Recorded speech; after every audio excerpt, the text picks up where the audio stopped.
When I first started selling Pokemon cards as a vendor, I only had $350 of inventory. I scraped together as much as I could and I only ended up with $200 cash. I'm now sitting at over $5,000 in inventory and I've only been to 9 conventions. Here's exactly how I did it. I did my first show February 1st, 2025. Now you might be wondering why I've only done 9 shows since February of, last year. The reason being, the job that I have makes it so that I do not have the weekends off. I very recently came into a position out in the Portland area where I have Saturdays off. So now I can go to shows more regularly if they're Saturday only shows. It's been an amazing experience since I've been able to go to shows every single weekend. I've been scaling and growing a lot more. When I started in February, I only went to 2 shows, and my inventory didn't grow that much within that time. It probably only grew like a few $100s between those 2 shows. They were bigger shows. It was crazy for my first show being as big as it was because of how little inventory I had. I felt scared. I felt like I wouldn't get a lot of deals because everybody near me and next to me and around me, they had 3-4 cases completely full with cards, better inventory. They looked a lot more professional than I did. I got past that fear. I just went for it. I started selling cards, I started talking to people, being friendly, and it worked out in my favor. Before I started doing the shows, I actually talked to a few of the bigger vendors in that area, and I asked them, what do you guys recommend for someone just starting out? And every single answer that I got was the exact same, and it was just do it.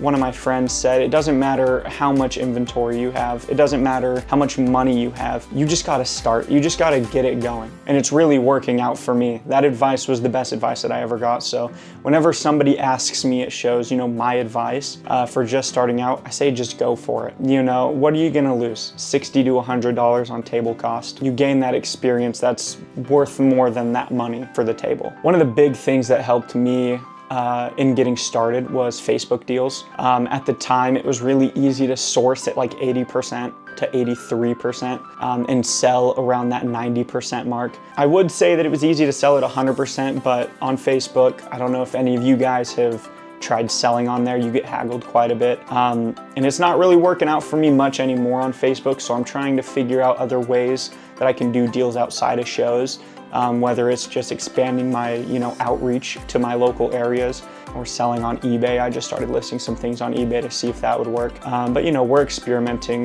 more videos on that later. A good piece of advice that I could give for going to conventions and doing shows, once you start getting a little more inventory, this method is not a good idea at first, but there are people, at least in my local area, that walk around, that do whatnot and other things like that, and they offer to pay around 88%. My rule of thumb when buying cards, I don't go above 80% anymore, unless it's like super liquid, I know I can sell at that show, like base set Charizard, Blastoise, like the good stuff, the grail stuff. If it's just, your average everyday $20 card, $30 card, $50 card, I try not to pay more than like 80%. And then these people who are doing whatnot, they come around, they're buying 87, 88. That's a quick way to make, a couple bucks. That's really been giving me a leg up in selling and vending, is knowing those people and selling to those people when I get the chance. It also creates connections. A big part of Pokemon vending is the connections that you make and the people that you meet along the way. When you make those connections, the people in the community, at least 90%, I know that,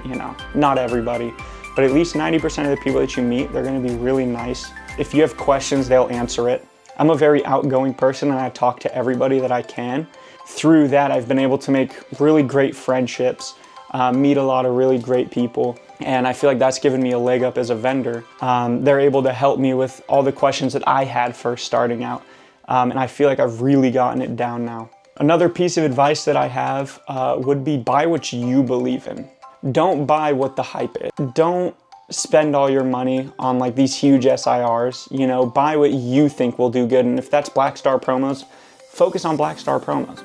Be the person that people say, hey, I want a Black Star promo, let me go to so-and-so because they deal with the Black Star promos. Recently, I've been lucky enough that I've been dealing in vintage and mid-era. That's where I've been putting my focus recently, for the past like 5 shows, I think.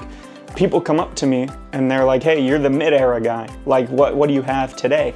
or they'll look through my case and be like, dude, you have really great inventory. Like, I love mid-era, I love vintage. So I'm making those connections with people so that they know, hey, I'm the guy that sells the mid-era and I'm the guy that sells the vintage. So, you know, buy what you believe in, build a community around what you believe in. Don't buy into the hype.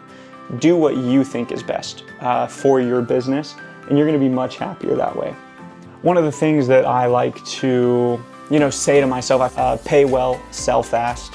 That's a good motto to have. Kind of what I was saying earlier about buying up to like that 80%.